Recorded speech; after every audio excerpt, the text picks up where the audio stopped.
নমস্কার বন্ধুরা, কেমন আছেন? বর্ণালী লাইফস্টাইল ব্লগে আপনাদের স্বাগতম। আরও একটা দিন নিয়ে আমি চলে এলাম। দিনটা ছিল বৃহস্পতিবার। সকালবেলায় জলখাবারে করেছিলাম ছোলার ডালের কচুরি।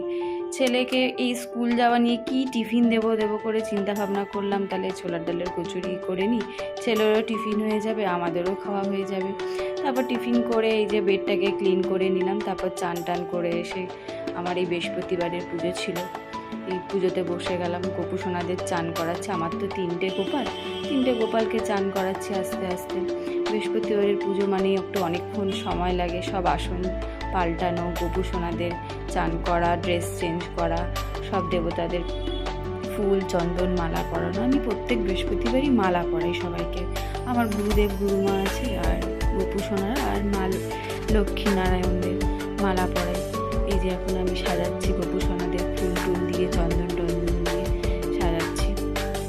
বৃহস্পতিবারের পুজো তো একটু চাপ থাকেই, কেন ঘট পাততে হয় মা লক্ষ্মী। এই যে সাজানো হয়ে গেল, কি সুন্দর দেখতে লাগছে আমার সিংহাসনটা। আমার গোপু সোনাদেরও খুব সুন্দর লাগছে।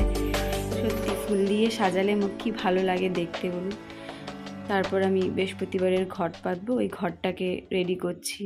এই স্বস্তিক চিহ্ন আঁকতে হয়। এই যে রেডি হয়ে গেছে আমার ঘরটাও পেতে দিলাম মা লক্ষ্মীর সামনে।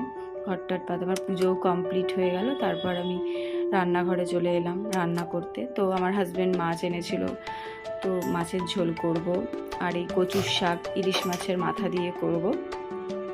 খুব সুন্দর খেতে লাগে।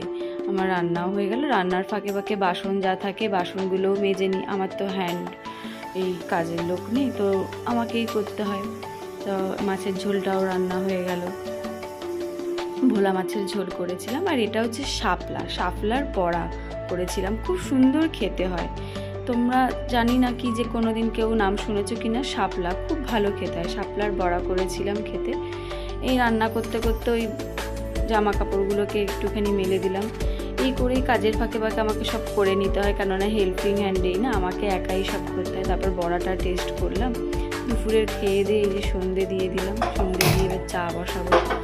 সন্ধেবেলাতে চা খাবো আমি আর আমার শাশুড়ি মায়ের চা। শাশুড়ি মা বললো যে দুধ চা খাবে, তো দুধ চা বসিয়ে দিলাম।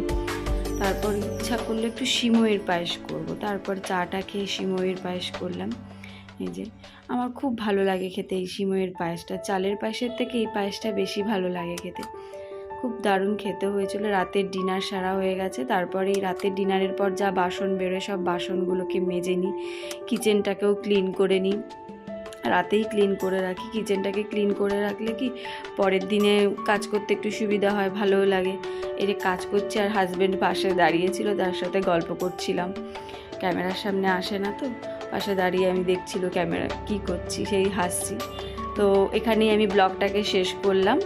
ভালো লাগলে লাইক, কমেন্ট, সাবস্ক্রাইব করে দিও। আবার আর একটা আমি নতুন ব্লগ নিয়ে আসবো।